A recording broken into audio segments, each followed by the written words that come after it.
ભારતનું ઓપરેશન સિંદૂર કે જે ખતમ નથી થયું, યથાવત છે તે કહેવામાં આવ્યું હતું, તેમાં પાકિસ્તાનની પોલ ખુલી રહી છે। ખુદ પાકિસ્તાનીઓ પાકની પોલ ખોલી રહ્યા છે। પાકિસ્તાનમાં વાયરલ થયા પાક નાગરિકોના વિડીયો પાકિસ્તાન નાગરિકે ખોલી પાકિસ્તાનની સરકારની પોલ, પાકિસ્તાની સેનાની પ્રોપેગેન્ડાની પોલ ખોલી દીધી છે। ભારતે 24 એટેક કર્યા, તમામ ટાર્ગેટ પર પડ્યા। પાકિસ્તાનની ડિફેન્સ સિસ્ટમ સંપૂर्ण ફેલ। આ નિવેદન અમારા નહીં, भारतीय सेना ने नहीं, खुद पाकिस्तान नागरिकों ना है। कल रात इंडिया ने पाकिस्तान के ऊपर 24 मिसाइल हमले किए और हैरानगी की बात यह है कि तकरीबन सारे मिसाइल अपने टारगेट के ऊपर जाके लगे। इंडिया ने जो टारगेट सेट किया हुआ था, इंडिया ने वो टारगेट अचीव किया। और इससे बढ़ के हैरानगी की बात यह है कि पाकिस्तान का दिफाई निजाम, हमारा डिफेंस सिस्टम एक भी मिसाइल को इंटरसेप्ट नहीं करता, एक भी मिसाइल को हम रोक नहीं सकते। सारे हमले हम रोकने में नाकाम रहे। एग्जैक्ट जो इंडिया ने टारगेट अचीव करना था वो अचीव किया है। और जो कहते हैं ना कि इंडिया ने घुस के मारना था, इंडिया ने वाकई घुस के मारा और हम उसके मिसाइलों को रोक नहीं सके। ये हकीकत है। अब इसको आप ये मत कहें कि जी आप इंडिया की तारीफ कर रहे हैं, ये कर रहे हैं, वो कर रहे हैं। भाई जो हकीकत है वो हकीकत है।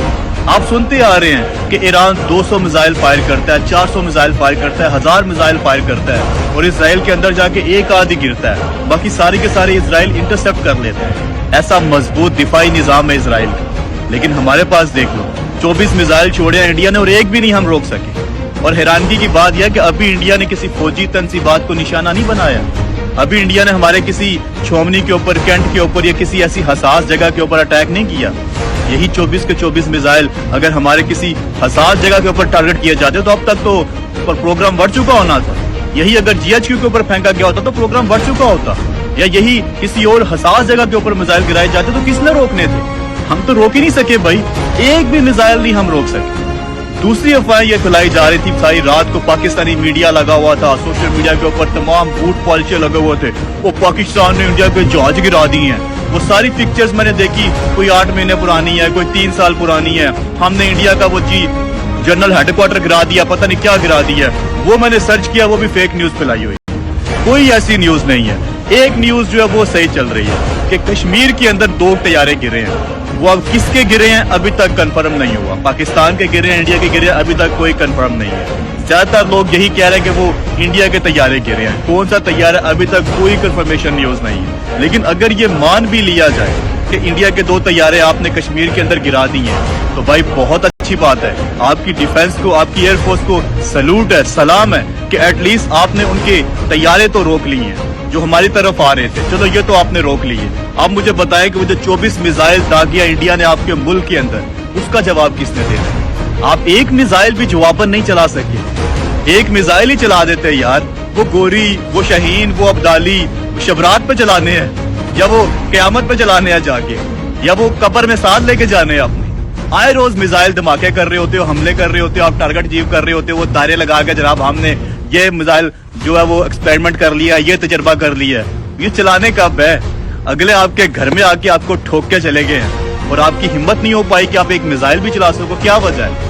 क्या इंडिया के पास उसका दिफाई निजाम बड़ा मजबूत है? आपको डर है कि वो आपके सारे मिसाइल इंटरसेप्ट कर लेगा, वो रोक लेगा? या फिर आपको डर है कि अगर आप एक मिसाइल चलाएंगे तो इंडिया 6 और चला देगा? किस चीज का डर है? क्यों नहीं चला पा रहे?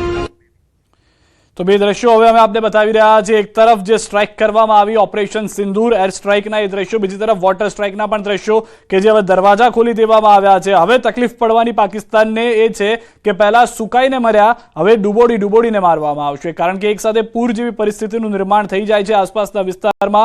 કેટલાક વિશેષજ્ઞો સાથે વાત થઈ હતી ત્યારે તેમનું પણ એ જ માનવું હતું કે જ્યારે ભારત આ દરવાજા ખોલી દેશે તો જે સુકાઈ ગયેલી ચિનાબના દ્રશ્યો સેટેલાઇટ ઇમેજમાં જોવા મળ્યા છે તે ફરી એક વખત જોવા મળી શકે છે કે જેમાં પરિસ્થિતિ अलग हशे, पूर आवी गयुं होय तेवी परिस्थिति हशे।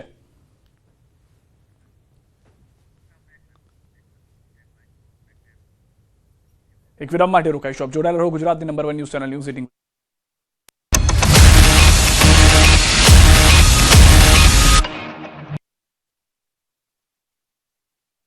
જે પ્રકારથી પાકિસ્તાનના જે પણ પ્રયાસ છે તે હવાઈ થઈ ગયા છે। અમારી સાથે સહયોગી સિદ્ધાર્થ પણ જોડાયા છે, તેમની પાસેથી વધુ જાણકારી મેળવવાનો આપણે પ્રયાસ કરીએ।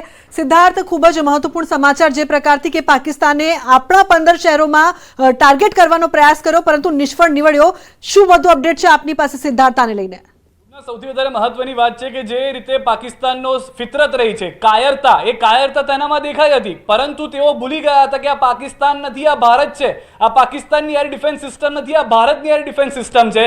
ભારતે જ્યારે ઓપરેશન સિંદૂર શરૂ કર્યું હતું 24 મિસાઇલ છોડી હતી 9 જગ્યા પર, 9 જગ્યા પર જઈને પડીને 24 મિસાઇલ પડી, એક પણ મિસાઇલ ફેલ ન થઈ. એ પાકિસ્તાનની એર ડિફેન્સ સિસ્ટમ હતી, પરંતુ આ ભારતનું S-400 સુદર્શન ચક્ર છે. અને સુદર્શન ચક્રનો મતલબ તમામ લોકોને ખબર છે કે જ્યારે સુદર્શન ચાલે છે ત્યારે શું પરિસ્થિતિ થાય છે અસુરોની, એ લોકોની કે જે ધર્મની વિરુદ્ધ છે.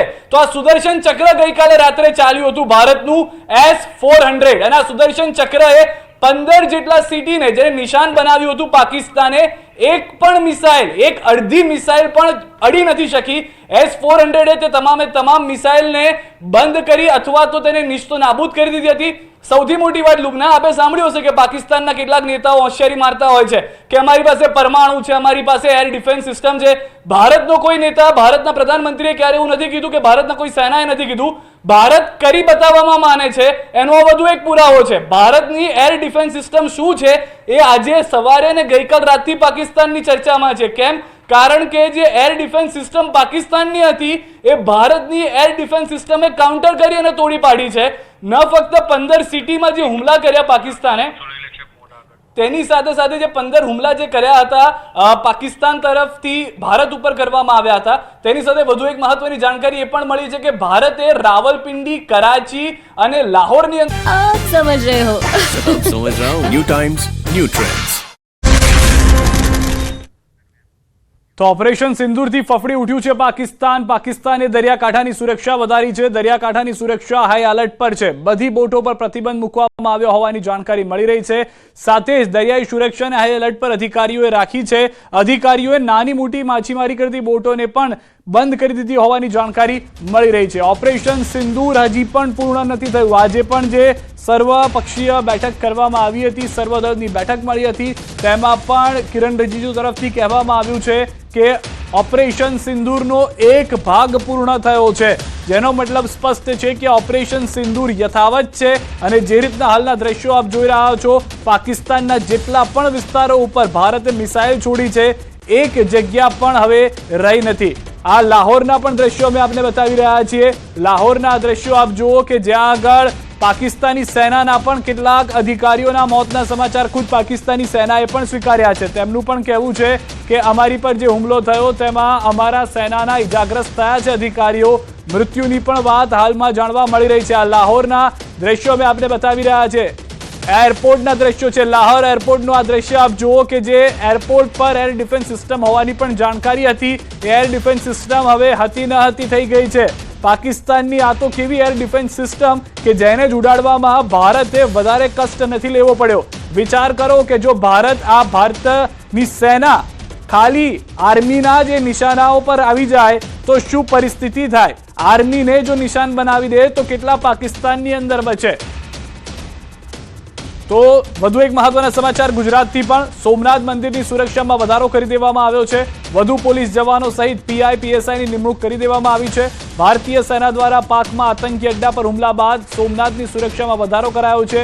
Z+ સુરક્ષા કવચ ધરાવતા સોમનાથ મંદિરની સુરક્ષામાં વધારો કરાયો છે. સ્ટ્રેટેજિક પોઈન્ટ પર સુરક્ષામાં વધારો કરાયો હોવાની પ્રાથમિક જાણકારી છે. સાથે જિલ્લા પોલીસ કંટ્રોલ રૂમ ખાતે શિફ્ટ નવા પીએસઆઈની પણ નિમણૂક કરવામાં આવી રહી છે. તો શિફ્ટ વાઇઝ નવા પીએસઆઈની નિમણૂક કરવામાં આવશે તેવી પણ જાણકારી હાલમાં પ્રાપ્ત થઈ રહી છે. સોમનાથ મંદિરની સુરક્ષામાં પણ વધારો કરવામાં આવ્યો હોવાના પણ સમાચાર પ્રાપ્ત થઈ રહ્યા છે.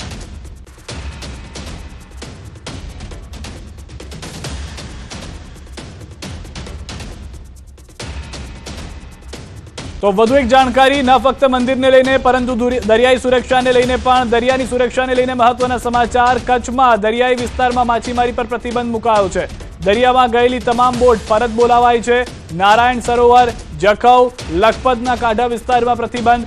આગામી સૂચના ન અપાય ત્યાં સુધી તાત્કાલિક અસરથી માછીમારી પ્રવૃત્તિ બંધ કરાવાઈ છે.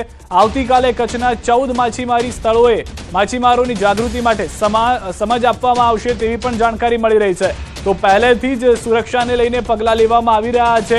ભારતની સાથે જે પાકિસ્તાનની હરકતો છે તે સુધરવાની નથી, જેને લઈને ગુજરાતની અંદરની આ તૈયારીઓ આપ છે તે જોઈ રહ્યા છો. દરિયાઈ સુરક્ષાને મહત્વ આપવામાં આવી રહ્યું છે. દરિયાઈ સુરક્ષાને લઈને લોખંડી કરવામાં આવી રહ્યું છે. એક આયર્ન ડોમ તૈયાર કરવામાં આવી રહ્યું છે. જે રીતે ઇઝરાયલ પાસે છે તેવી રીતે ભારતમાં ગુજરાતની અંદર પણ તૈયારીઓ થઈ રહી છે.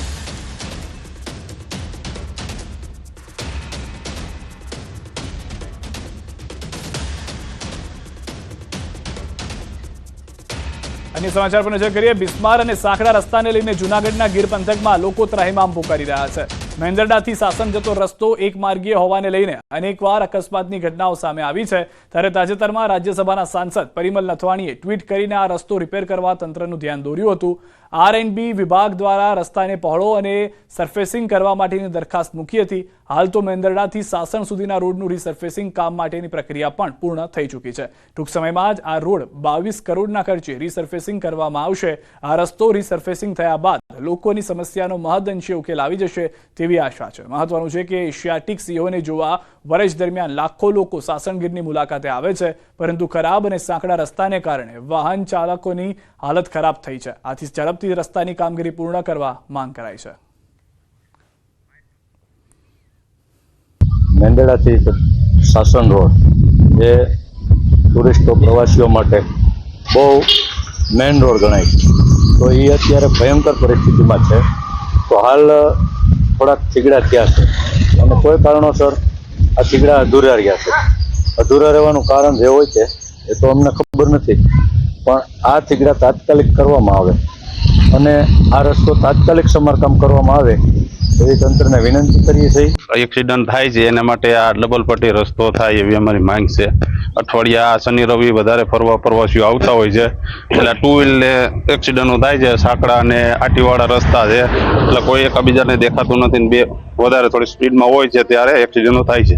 સરકારશ્રીને આપણે વિનંતી કરીએ છીએ કે રોડ પણ પોળો બનાવે. આ સિંગલ પટ્ટીથી વારંવાર એક્સિડન્ટ થવાથી વારંવાર સરકારને આપણે રજૂ કરીએ છીએ કે આ રોડ જરાક પોળો બનાવે. મેંદરડાથી વાણિયા સુધી તો 10 મીટર જ છે અને સારી કન્ડિશનમાં છે.